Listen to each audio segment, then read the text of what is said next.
Welcome back to another deep dive. Hey there. Today, we're embarking on something pretty fascinating. We're cracking open a source that, well, it definitely challenges conventional thinking. Oh, yeah. Big time. It presents this really expansive view of, Earth's history, human potential, our place in the cosmos. Yeah.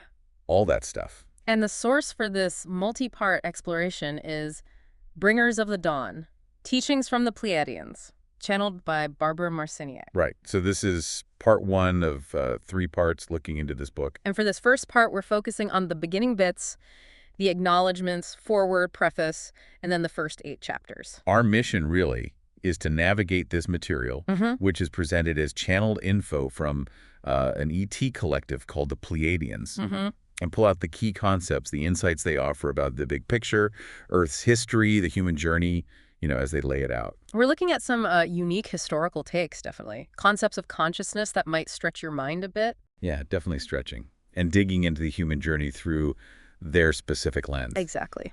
Okay, wanderers, curious seekers of presence. Let's unpack this together. Sounds good. Oh, and just a quick note, this deep dive is part of the Presence podcast. So if you enjoy exploring these kind of complex ideas with us, please do remember to like and subscribe. It really helps. Definitely. Okay, so where to start? Maybe right at the beginning, but not just the content, the story of the book itself. Good idea. The foreword, yeah. By Tera Thomas, who compiled it. Right. And she describes a pretty unconventional process. It wasn't just, Barbara channeling and Tera typing it all up. No, not at all. Tera met Barbara back in '88. They were both starting new things, a magazine for Tera, the channelings for Barbara. And they discussed a book, but the Pleiadians gave Tera this, very specific instruction. Which was? Compile it using only her intuition. She had to completely bypass her logical mind. Wow, okay. Just intuition. Yeah.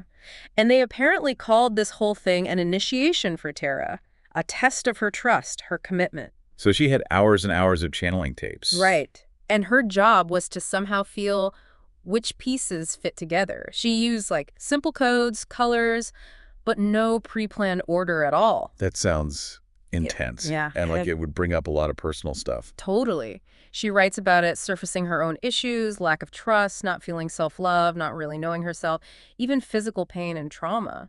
So the act of putting the book together forced her to confront all that. Exactly. It became this intense personal mirror. She mentions a trip to Egypt in 1990 that she thought would be amazing, but it actually flattened her. Opened up circuits, she said, and exposed these dark and ugly areas she needed to face. So she couldn't just power through the book then? Nope. Had to step back. Moved to North Carolina, and she literally describes spending time just lying on the ground or sitting with her back to a tree, focusing purely on healing. That takes some courage, especially leaving her job, too. Yeah, she talks about getting this strong inner knowing, had to leave the magazine, even with nothing else lined up. She just followed that feeling. Which, it turns out, created the space needed for the book. Right.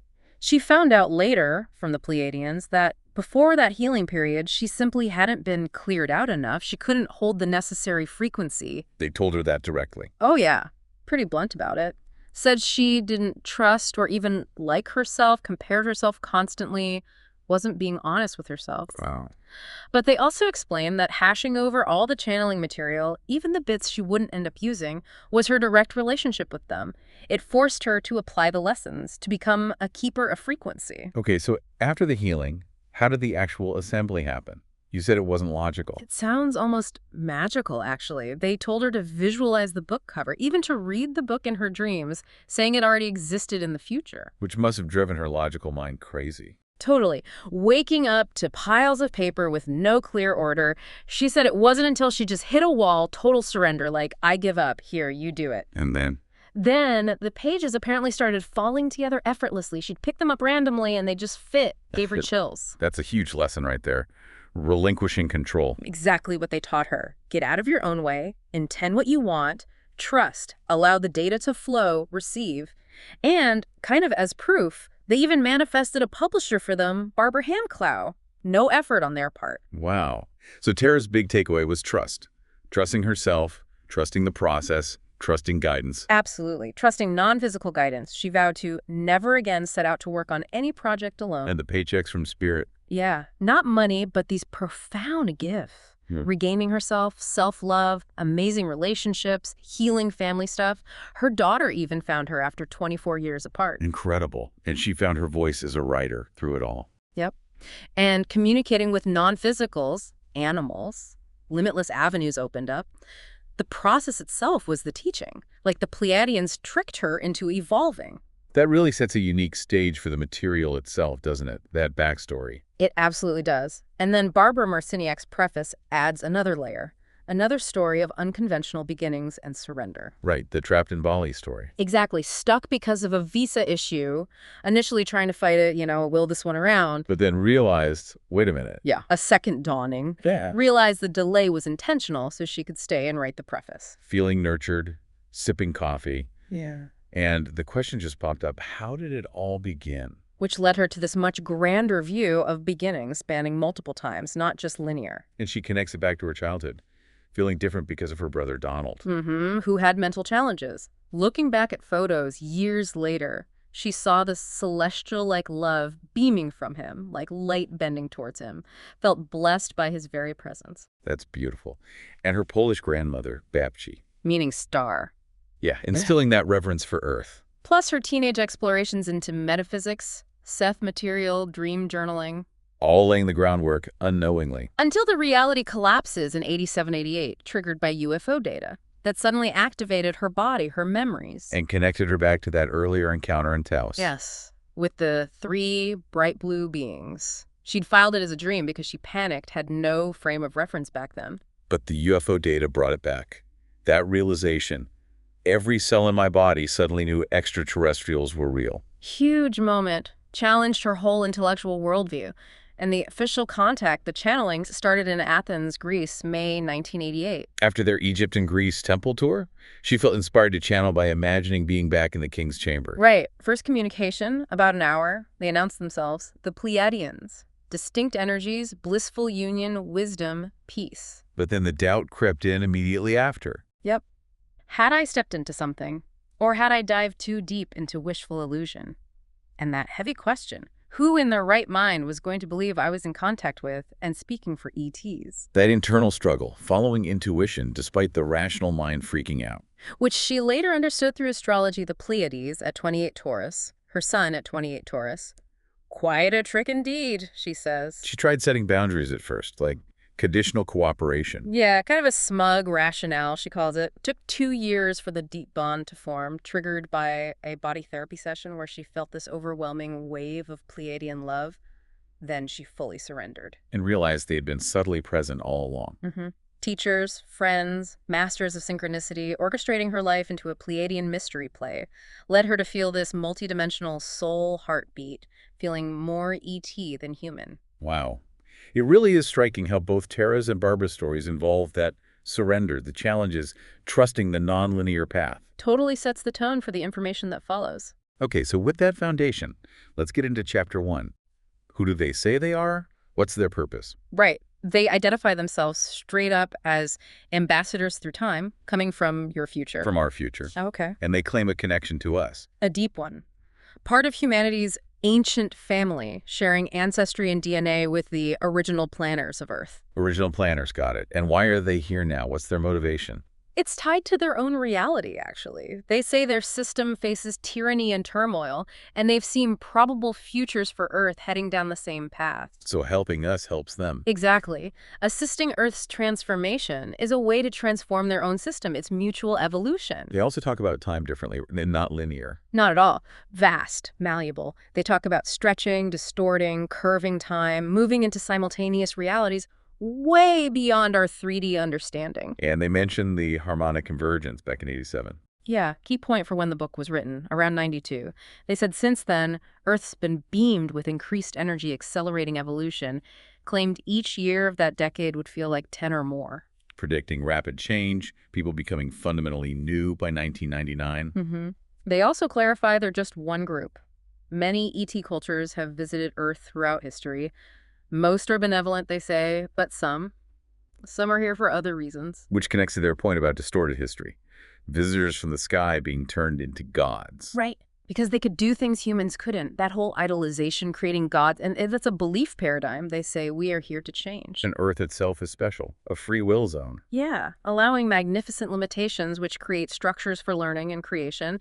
Humans are like a portion of prime creator seeking experience within this zone. And they call us, the listeners, magnificent beings, members of the family of light. Yes, here on assignment.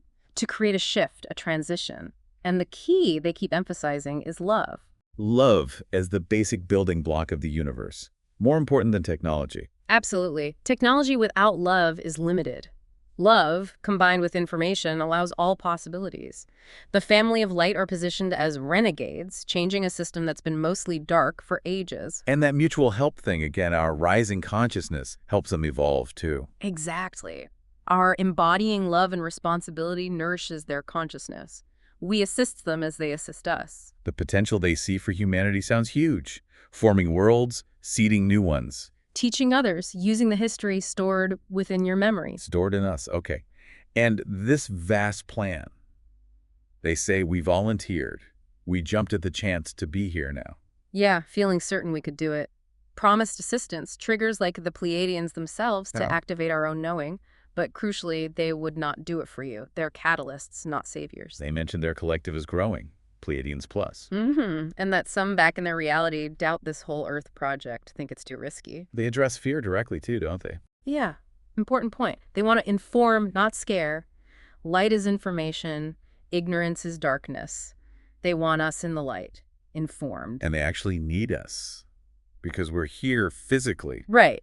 As members of the family of light embodied here, we can institute, implement, or insert a grand new probability that ripples through realities and affects their future too.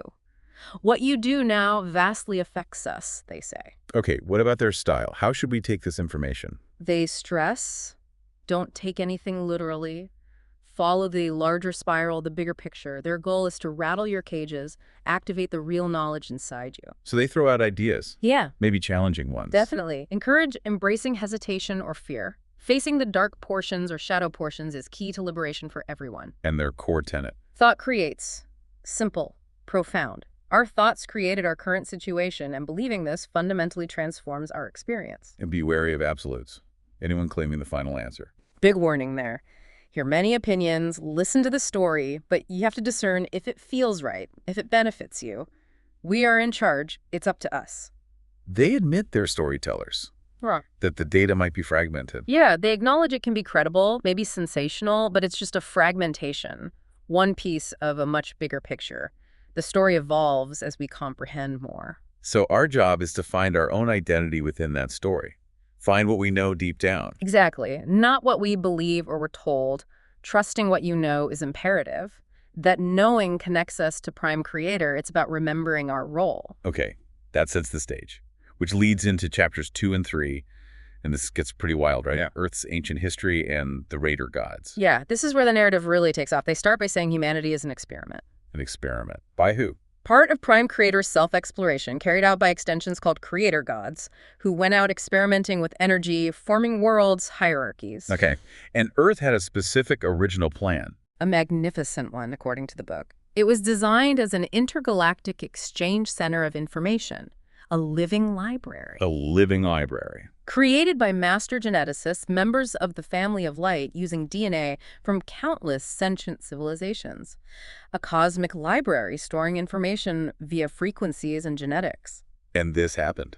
When? Over vast timescales, hundreds of thousands, millions of years. Our concept of time doesn't apply. They even mention civilizations under Antarctica older than Lemuria or Atlantis. But this library, it wasn't left alone. No, it was fought over, mined by some. They talk about wars in space for ownership of this planet, called it a prime hunk of real estate. Okay, so who fought over it? This is where the raiding comes in. Exactly. Certain creator gods, using their free will, came and took over about 300,000 years ago, right around the start of what we consider modern human civilization. And these new owners, Yeah. the raiders, they had a different plan. Yeah.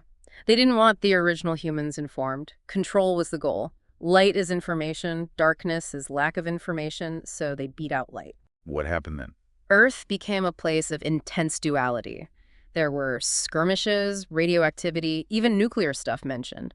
Much of Earth was rent asunder. The original human species got scattered. And these new owners, the raiders, they were also geneticists. Master geneticists. They wanted the territory, and they understood a key principle. Consciousness feeds consciousness. Feeds consciousness. What does that mean? Their consciousness fed on chaos and fear.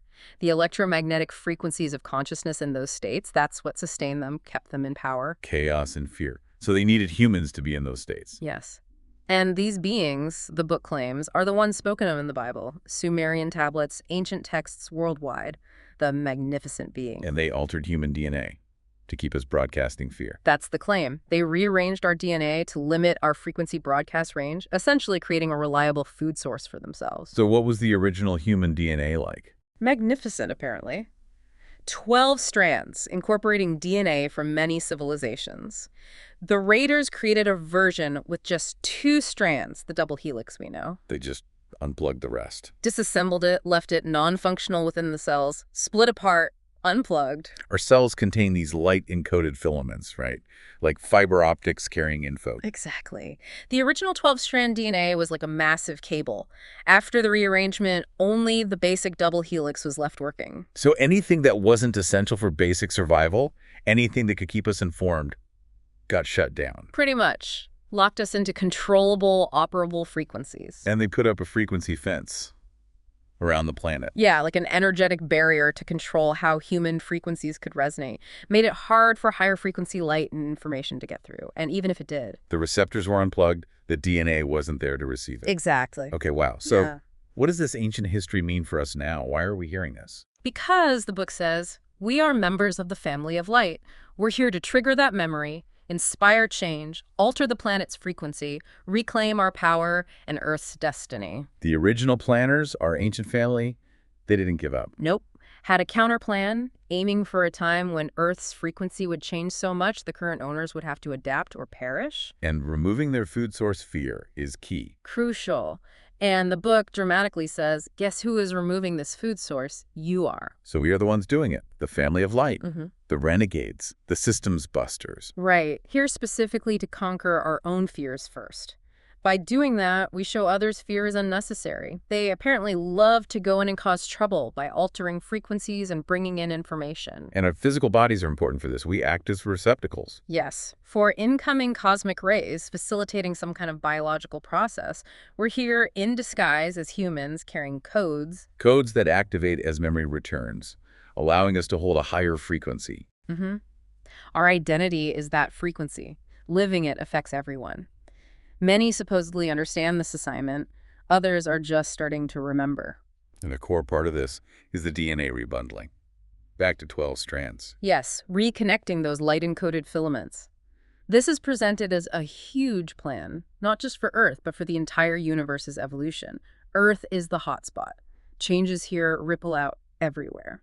We agreed to come here many times to train for this. Yeah, experienced Earth in different guises, learned the ropes, prepared for this specific time of frequency alteration, incarnating now in large numbers. The family of light uniting worldwide, focusing on common purpose. Right, bringing information forward neutrally, mainly for our own growth, which serves the planet's growth. And the biological outcome is 12 helixes, linked to the chakras. That's the potential presented. Millions carrying this potential. A few becoming impeccable, having a huge effect.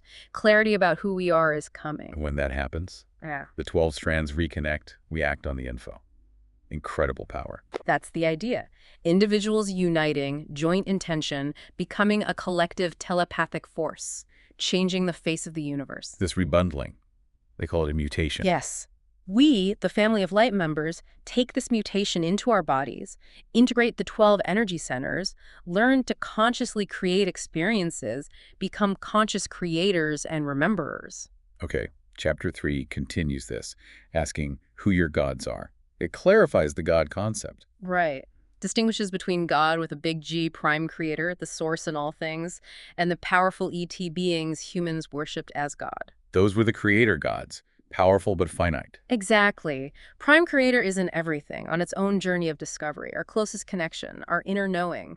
When you trust what you know, you are activating the God within you. So there's this growing awareness now about who's who in the cosmic ballgame. That's what the book suggests. And it claims the very creator gods who messed with our DNA are returning. Some are already here. In ancient texts, mistook these powerful ETs for the one big G god. Understandably, yeah, given their abilities. But the book argues no Earth literature gives the true picture. These beings came to learn. Some made huge errors, especially with manipulating life. They could alter reality, command nature. Easy to see why they were called God. Mm-hmm. Depicted sometimes as winged beings, balls of light, clues are everywhere. But manipulators twisted the stories to enforce worship and control. That paradigm is shifting now, truth emerging. But it might be shocking. Woe be to those unwilling to look. Yeah, big shock reverberations predicted. Because the ruling creator gods, mostly in other dimensions, maintain that low frequency on Earth, creating trauma for food. Some creator gods honor life, but these ones didn't. Consciousness feeds consciousness. Our fear fed them. Exactly. Controlling us into havoc and frenzy creates the frequency they need. Before the raid, humans were supposedly multidimensional equals with these gods. That's what's reawakening now. The raid was like a corporate takeover. Earth had resources they wanted. Yeah, and they genetically tweaked us so we'd see them as the ultimate god. The family of light got scattered. The dark team of ignorance took over. Our bodies carry that trauma, the memory of striving for lost knowledge. These raider gods. Magnificent space creatures. But we mistook them for prime creator. In ignorance, yes. The book is clear. God with a big G never visited as one entity. God is in all things. We dealt with little g gods wanting adoration and control. And they altered us because the original humans knew too much. Were too much like them. That's the claim. Led to biogenetic manipulation, destruction, experimental versions. The original DNA database, the living library info, was scattered but not destroyed. Like taking a catalog library and just throwing all the books on the floor. And this story isn't just for our logical minds. No, it's meant to trigger memory banks, so we remember participating. The scattered genetic info left us with just a double helix working. Easy to control. Right. Retooled us for their purposes, disrupted the information frequency, limited DNA to keep us ignorant, shut off access, couldn't turn the dial. But the rebundling changes that. New nervous system, more data, dormant brain cells waking up. Exactly. Using our full potential, not just a tiny %. The whole planet is affected. Guardians of light are needed to anchor frequencies, prevent total chaos. We need to ground ourselves. New inner pathways create new outer realities. So old systems collapse because they can't hold this new light. That's the reasoning. Current society holds limitation, not multidimensional possibilities. And these creator gods, they're evolving too. Some cosmic players want them out of the creator god club. Apparently, for not valuing the life they create. Before the takeover, Earth was meant to be a vast info center connecting galaxies. War broke out, the Raiders won, stories echoed in ancient texts. They came because, well, in Prime Creator's universe here, all things are allowed. Many lessons are learned. They mixed genetics like monarchies, understood life force creation. A vast project beyond our current grasp. Okay, now for the really startling claim. Who are these dark t-shirts, these raider gods? This is where it gets controversial. They're described as uniformed, separated from knowledge, clinging to life based on fear, using other life, and they are identified as the reptiles. Reptiles, like literally. Part human, part reptilian. The book calls them Lizzies, kind of humorously, to lessen the emotional charge. The point isn't to scare, but inform. It claims we know this deep down, and accessing reptilian memories is part of our history opening up. And it challenges the idea we only incarnate as human. Big time. Says we incarnate all over creation to experience, gather info collectively, like eating at the same restaurant your whole life versus trying everything, expand boundaries, brilliance within all life, even forms we find alien. Creator gods take many forms, insect-like. And Pleiadians are linked to bird-like and reptilian ones. That's what it says. Ancient drawings show birds reptiles. They work together, sometimes fought. The story gets bigger as we understand more. Remember, our history is tied to theirs. And they're connected to us, like parents learning from kids. Some just created life to be served, fed off emotions. And a big secret kept from us is the power of our emotions.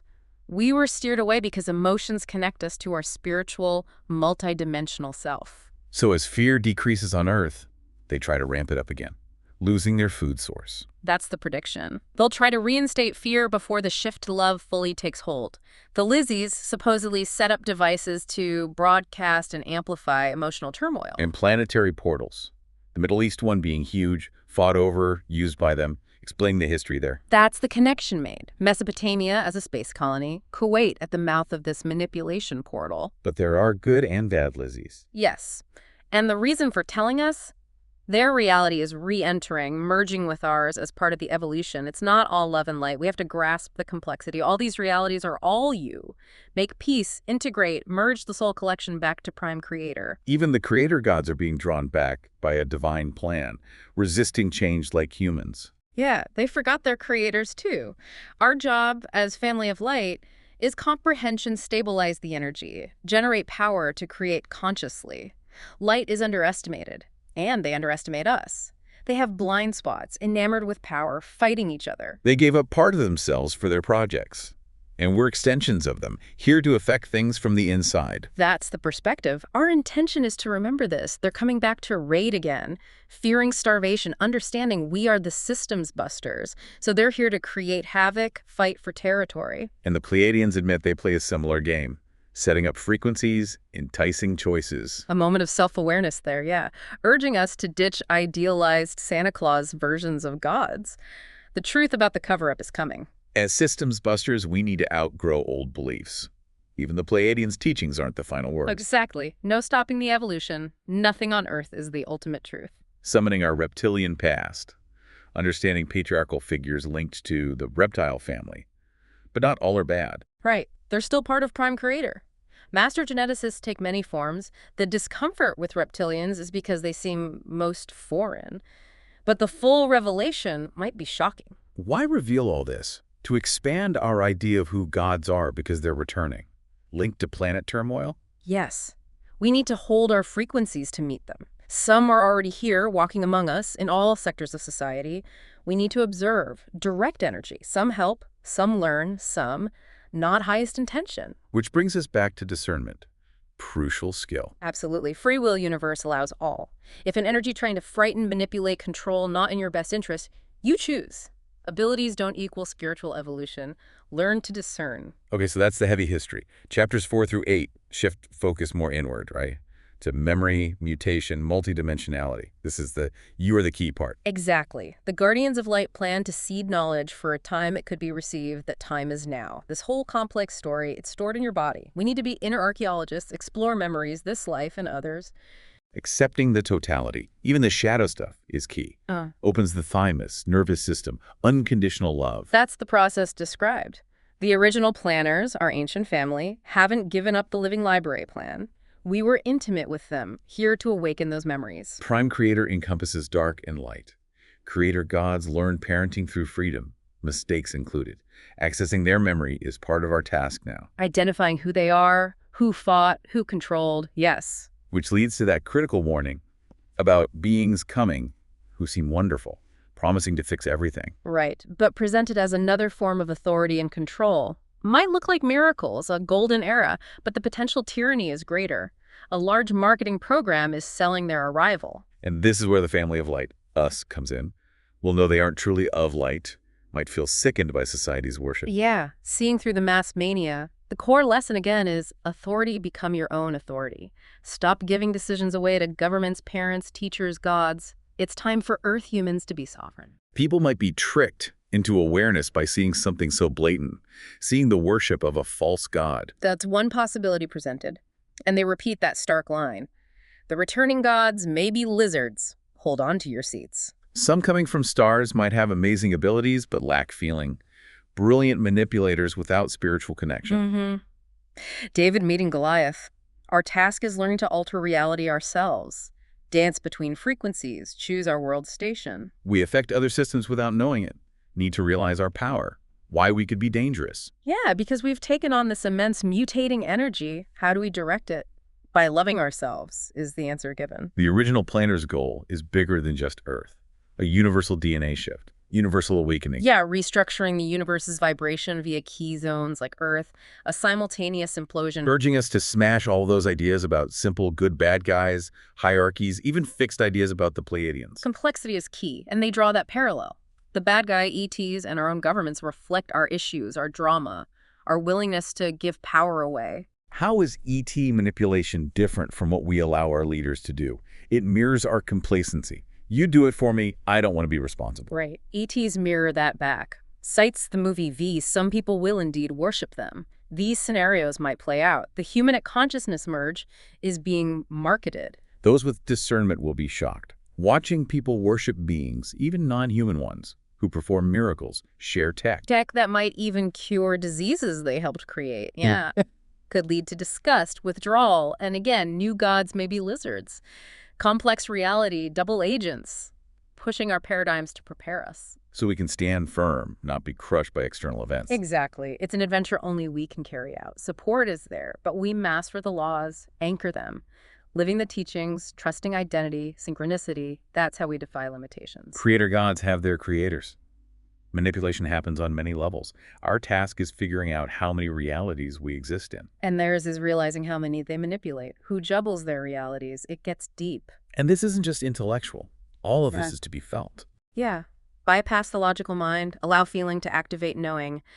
That 1,000 pages come alive in 5 seconds of divine ecstasy feeling. We're cord of light carriers, chosen for recessive genes, designed events in our lives to fire codings, then forgot. That's the narrative. Firing, intensifying now as DNA evolves toward 12 helixes, plugging into chakras. Chakras as info centers keyed to lifetimes. Yeah. We evolve through challenges, harmonic defiance. And junk DNA is the dormant 90% housing perception, abilities, changing sight, hearing, lifespan, now activating. This awakening DNA is the mutation. Happens often during sleep, expect new abilities, automatic knowing. Yes. Raiders unplugged intelligence by scattering filaments. Now they're reconnecting into helixes, sets of 3 towards 12, each linked to a chakra. Everyone has their own map, own pace. Following your deep self leads to the exalted self, effortless life as a light vehicle. We used to be multidimensional, manipulate matter, abilities scattered, forgotten, veiled for protection because we lacked tools then. Right. Now, the whole planet's expanding realities. We need to explore our inner reality fast. No time for years of therapy. Needs skills now. Emotions are key. The body's gift. Opening emotional highways accesses hidden memories. This life, other lives. Flooding back as data aligns. Yeah. Events that didn't make sense, ET contact, early sexuality stuff can be understood now. Emotional body hides from judgment. Parallel existences with different memories. We block stuff out because we couldn't compute it without judgment. And tapping into sexuality is tied to purpose, accessing the library, who made the rules around it. Early contacts were meant to teach, but blocked out. Exploring multidimensionality brings it all forward. Astonished we forgot chunks of life, especially before 12. Nervous system shut down, data mine couldn't handle, but records remain. Need neutrality, no judgment to compute it all. Urgency to explore this life rapidly. Replug DNA lets you feel the connections, the thread of purpose through all lives. Moving out of judgment lets us get the real story from cellular memory. Determine the future by not judging the past. Complex, but vital. Very. It's about smashing the existing paradigm, becoming a heretic of reality. Remembering who we are is imperative. But we're not alone. Millions like us, finding each other, threading consciousness, effortless part of the plan. Yeah, that's the assurance. And challenging the core belief we're not in control. Planet taught everything is circumstantial. Wrong. We control our DNA. Complete control. Until we believe it, we're subject to others. Our innocence was exposed to manipulation. That's the claim. DNA carries history in light-encoded filaments, fiber optics. Pillar of light for activation, also filaments. Vast data. Consciously command, intend, will DNA evolvement. Hard work, moving through painful identities. Allow rebundling. Be receptive to new info, even non-logical stuff. Logical mind useful, but not identity. Overuse causes stress. Observe, humor, evolve. Climbing identity ladder via chakras, energy info centers key to lifetimes. Discovering identity is crucial. Imperative. Light-encoded filaments, tool expression of light, inside-outside cells, carry language of light geometry, stories, couldn't come before due to pollution. Scattered info, like library books everywhere. No index. Now info reveals itself. It's our heritage. Finds us. New strands travel, new nervous system, developing, memories flood, develop nervous system, light, oxygen, energy acceleration, call in ideas, observe process. Don't get stuck in dramas. One book. Story is the entire soul. Family of Light holds awareness of all existences, accepts past roles, raids realities, free will within agreement. Triple helix relates to feeling center, emotion, bridge to spiritual self. Denying emotion blocks spiritual realms. Know thyself, plural. Work is internal. Change planet by working with self, developing, moving beyond boundaries, becoming multidimensional, astral travel, etc. Stop defining body at Scanora. Yes. Control is part of the game. Someone wants to be in charge. Who do you answer to? DNA is living history. Merging allows experiencing realities without tools. Native cultures trained to find living library remnants, reverence for earth animals, data disguised in nature. Stored in layers with clearance codes, security systems, libraries designed playfully due to tyranny, keepers of time worried info in wrong hands. Sexuality used to spark the library card? Dangerous due to misuse. Own sexuality, be certain who you share with, must be love. Bonding shares discoveries. Strong warning there. Not careful with sexual power attracts wrong energies, even alone. Using it just to activate info invites risk. Be aware of frequency, brings up emotions, key to data access. Benefit of physicality now. Struggle between light-dark. Unique biogenetic structure. Fast capability, 3 to 4% used, 80-90% awakening. Ancient eyes. Horus, remembering potential. Master's awakening, integrating training without temples, renegades, rapidly developing nervous systems, catching pulsation out of 3D, seeing extraordinary, denial when logic fails. Viewing soul's history makes I seem small, cherish all identities. Primordial fire incorporates I and multidimensionality, not annihilated. Rapid physical mutation into multidimensional beings now, consciously exist in many places. Familiar as tying shoes, flipping stations, understanding grandness. Don't end at Scanora. Age of multidimensional self. Moves with awareness, bilocates, disappears. 4D, perceiver not thinker. Thinking mind advisor, not CEO. Intuition, logical female marriage. Prime creator sending vibration change now. Earth is hotspot. Galaxy fringes. Vast experiment came with excitement, courage. Follow inner guidance, trust selves. Call energy, utilize, defy human laws, renegades. Other selves know more, but you are standard bearer, leads with light info. Activate history data in body. Subtle, sudden awareness of other selves, non-physical space creatures. Soul wakes up, knows all aspects. Aware of all realities, ride vibration, become 4D, balance realities, awakening prime creator abilities, becoming own prime creator. Goal, self-awareness in all things. Participate fully. Observe impact. Extraordinary events are opportunities. Light, promoting info. Dark, controlling info. Came with blueprint to carry light, transform planet, standard bearer leads. Other selves in dark need light through you. Shed light, intend for all other selves to come along. Access understanding others don't. Merge with seemingly enemy selves within existence varieties. Carry love, creation, and light, info, through Soul Collective. Soul gathers experience for Prime Creator. Separation allows free will, gathering info for wholeness. Volunteer to carry light now, eventually love. Don't comprehend true meaning yet. Must be informed, light, before create love. Breaking through cement blocks, layers. Frequency limiting human experiment, 300K years, quarantine. Cosmic rays pierce shield, need receptacles. You disseminate info-freak lifestyle to alter planet. Equal frequency, allow mutation, make available, live process, broadcast it. Reality changes, how you deal changes. Stop being you as you know you, connect with other yous. Process. Meeting, merging, multidimensional self. No higher knowledge without it. Realization, experiencing, meeting, merging collective intelligence beyond space-time. Vast study of manipulation trained, knowledge inside. Pleiadians trigger via key chords. Self-sufficient knowledgeable, if not frightened. Ultimate tyranny.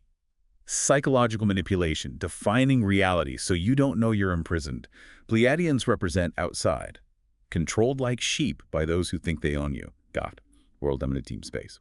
Deprived by frequency control. Frequency is broadcasting, receiving carrier waves of intelligence. Unlimited range. Phew. Okay, so that's a lot for this first part of our deep dive into Bringers of the Dawn. We've covered some really huge ground. Yeah, we definitely have. We looked at that extraordinary story of how the book even came together, that intuitive process. Right, and the Pleiadians introducing themselves as these time-traveling ambassadors here for mutual evolution. Then that whole ancient history, Earth is a living library, the conflicts, the creator gods, the raiders, the Lizzies. Yeah, the controversial stuff. And the whole history of human genetic manipulation limiting our abilities. And tying it all back to what's happening now inside us. The memory awakening, the biological mutation, moving towards multidimensionality. Exactly. All laid out in these first sections.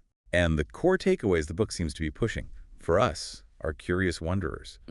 It's really about the power of, letting go of control, trusting inner guidance.